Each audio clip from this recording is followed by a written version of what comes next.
La vie facile. J'ai grandi avec mon père. Ma mère est partie quand j'étais très jeune. Je ne me souviens pas de son visage. Mon père ne parlait jamais d'elle. Quand je lui posais des questions, il disait seulement « Elle est partie, c'est tout ». Alors, j'ai arrêté de demander. Nous vivions dans une petite maison près de la rivière. C'était calme. Nous n'avions pas beaucoup de visiteurs. Mon père travaillait dur. Il réparait des voitures dans un petit garage. Il rentrait tard, fatigué. Il mangeait en silence, puis allait dormir tôt. Moi, je restais souvent seul. Je lisais des livres ou je marchais près de la rivière. J'aimais le silence et la tranquillité. À l'école, j'étais différent. Les autres garçons jouaient ensemble. Ils riaient, ils parlaient, ils partageaient leurs histoires. Moi, je restais dans mon coin.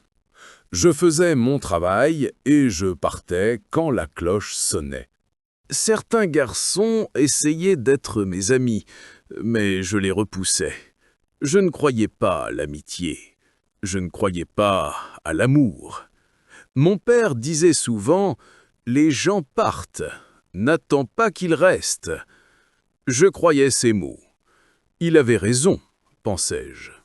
Les années ont passé, j'ai terminé l'école, j'ai commencé à aider mon père dans son garage.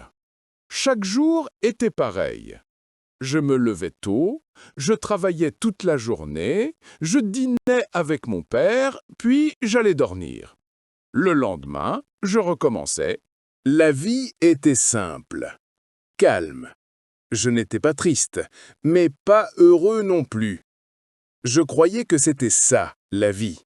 Un matin, une fille est entrée dans le garage. Elle avait un problème avec sa voiture. Je ne regardais même pas son visage. Je voulais juste réparer la voiture et continuer mon travail. Elle m'a dit merci, mais je n'ai pas répondu. Je pensais qu'elle allait partir, mais elle est restée.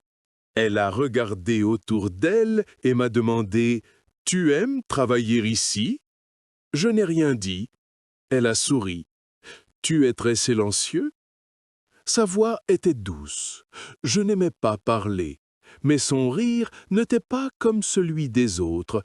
Il ne me dérangeait pas. Le lendemain, elle est revenue. Cette fois, sa voiture n'avait rien.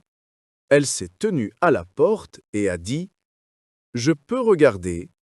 J'ai répondu « Regarder quoi ?»« Toi, travailler !» a-t-elle dit. J'ai secoué la tête, mais elle n'est pas partie. Elle a souri. « D'accord, j'attendrai dehors. » Elle revenait chaque jour. Parfois, elle posait une question. Parfois, elle restait silencieuse. Mon père l'a remarqué. « Elle est différente, a-t-il dit. » Je n'ai rien répondu, mais je pensais à elle, malgré moi. Un soir, je l'ai vue assise près de la rivière. Elle regardait l'eau. Je passais sans parler, mais elle a levé la tête et m'a souri. « Tu aimes la rivière ?» m'a-t-elle demandé. Personne ne m'avait jamais posé cette question. J'ai hoché la tête, lentement. Elle n'a rien ajouté. Elle est restée là, silencieuse. C'était étrange, mais pas désagréable. Je me suis dit, elle partira un jour, mais elle ne partait pas. Et cela me faisait peur. Un après-midi, elle est venue avec du café. Elle l'a posé sur la table. « Pour toi !» Je l'ai regardé sans le prendre. « Je ne bois pas de café », ai-je dit. Elle a souri. « Alors, je t'apporterai du thé la prochaine fois. » Je n'ai rien répondu. Mon père, lui, a pris le café et lui a souri. Il l'aimait bien. Je ne comprenais pas pourquoi. Elle revenait aussi le soir. Parfois, elle s'asseyait près de la rivière. Parfois, elle se promenait autour du garage. Elle ne parlait pas beaucoup. Elle était juste là. Et, peu à peu, Sa présence me manquait quand elle n'était pas là. Un soir, elle est arrivée plus tard que d'habitude. Elle avait une petite boîte. « Pour toi », a-t-elle dit. Je ne comprenais pas. Elle a souri. « Ouvre plus tard ». Le soir, seul dans ma chambre, j'ai ouvert la boîte.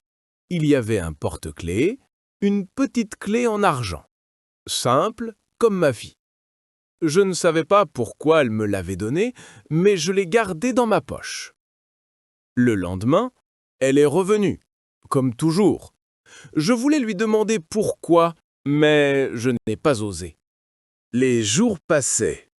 Je commençais à attendre son arrivée. Quand elle parlait, je l'écoutais. Quand elle apportait du thé, je le buvais. Quand elle s'asseyait près de la rivière, je m'asseyais aussi. Mon père m'a dit un jour « Elle tient à toi ». J'ai répondu « Elle est juste gentille ». Il a secoué la tête « Non, c'est plus que ça ».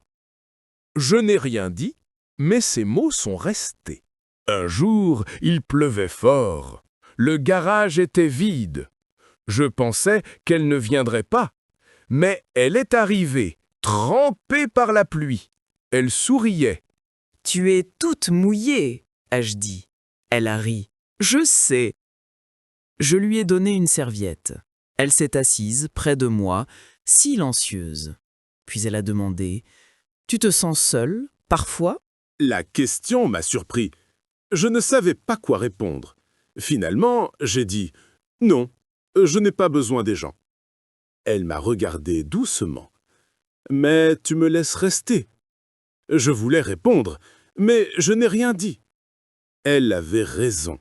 Les jours suivants, j'ai commencé à remarquer des choses. Son rire doux. La façon dont elle regardait le ciel quand elle pensait. L'endroit précis où elle s'asseyait, toujours près de la rivière. Un soir, elle était silencieuse. Je lui ai demandé « Qu'est-ce qu'il y a ?» Elle a dit doucement « Rien, je pense. » Puis, elle m'a regardé. « Si je pars un jour, tu penseras à moi ?» Je n'ai pas su quoi dire. Elle a souri tristement. « C'est bon, je connais déjà la réponse. » Cette nuit-là, je n'ai pas dormi. Ces mots tournaient dans ma tête. Et pour la première fois, j'avais peur qu'elle parte. Le lendemain, elle n'est pas venue. Ni le jour d'après. Le garage semblait vide. La rivière était silencieuse. Tout paraissait différent. Un soir, je suis allé au bord de l'eau. Son banc était vide, mais il y avait un petit papier. Je l'ai pris, les mains tremblantes. Il disait « J'ai dû partir, mais j'avais raison, tu penseras à moi. » Je l'ai lu encore et encore. Mon cœur battait fort. Elle avait raison, elle me manquait. Je suis rentré, le porte-clés dans ma main. Je l'ai regardée longtemps. Elle n'était plus là, mais elle était dans mes pensées. J'ai compris alors quelque chose de nouveau. Mon cœur, fermé pendant des années, s'était ouvert sans que je m'en rende compte. Et je ne savais plus comment le refermer.